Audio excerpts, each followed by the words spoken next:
नमस्कार मित्रांनो, magic with fun या चॅनलमध्ये आपल्या सर्वांचे स्वागत. मित्रांनो, आज आपण अल्बर्ट आइन्स्टाईन यांच्याविषयी गमतीदार गोष्ट ऐकणार आहोत. मित्रांनो, अल्बर्ट आइन्स्टाईन यांचा जन्म झाला होता तेव्हा त्यांचं डोकं खूप मोठं होतं. मग त्यांचे आईवडील काळजीत पडले की हा मतिमंद तर मुलगा नाही ना. मग नंतर जसजशी त्यांची वाढ होत गेली त्याचं डोकं सामान्य मुलासारखं झालं. मित्रांनो, वयाच्या 4 वर्षापर्यंत ते अजिबात बोलत नसत. त्यांच्या आईवडिलांना वाटलं की हा मुलगा कसा आहे, न बोलणारा आहे, त्याला बोलता येत नाही, म्हणून ते आणखी काळजीत पडले. नंतर एके दिवशी जेवण करत असताना त्यांच्या अंगावर सूप सांडलं. मग ते म्हणाले, सूप किती गरम आहे.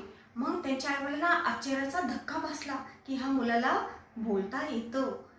मित्रांनो, वयाच्या 7व्या वर्षापर्यंत त्यांना अजिबात वाचता येत नव्हतं. त्यांना श्वास काढायला, ब्रश करायला सुद्धा कंटाळा यायचा. मित्रांनो, त्यांना शाळेत टाकलं तेव्हा शिक्षकांना वाटायचं हा मुलगा खूप अभ्यासात ढ आहे, हा काय पुढे चालून प्रगती करणार नाही, ॲव्हरेज मुलगा आहे म्हणून तो असाच आहे. त्यांना लेक्चर करण्यापेक्षा घरी वाचन करायला आवडायचे. त्यांचे काका व त्यांचे वडील त्यांना गणित विषय शिकवायचे, त्यांना कोडं सोडवायला लावायचे. अशा प्रकारे त्यांनी त्यांना अभ्यासामध्ये काय केली, रुची लावली. मग ते स्वतः पुस्तक वाचायचे. नंतर हळूहळू त्यांना गणित, भौतिकशास्त्र या विषयामध्ये त्यांची काय झाली, आवड निर्माण झाली. आणि 1900 साली ते काय झालं, ग्रॅज्युएट कंप्लीट केलं त्यांनी.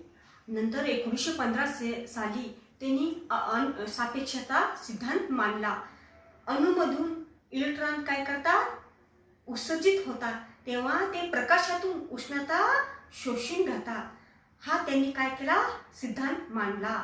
म्हणून मित्रांनो, 1921 साली त्यांना काय मिळालं, भौतिकशास्त्रामध्ये नोबेल पारितोषिक मिळालं. यातून काय आपण शिकलो, आपण यातून एक शिकलो की मुलांना कधीही अभ्यासात ह्याच्यात बळजबरी करायची नाही.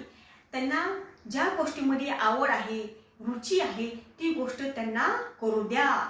त्यामुळे ते त्या क्षेत्रामध्ये काय होतात, यशस्वी होतात आणि त्यांच्याकडून असामान्य अशी काय होते, कृती होते. धन्यवाद. आपण या चॅनलला लाईक आणि सबस्क्राईब करा.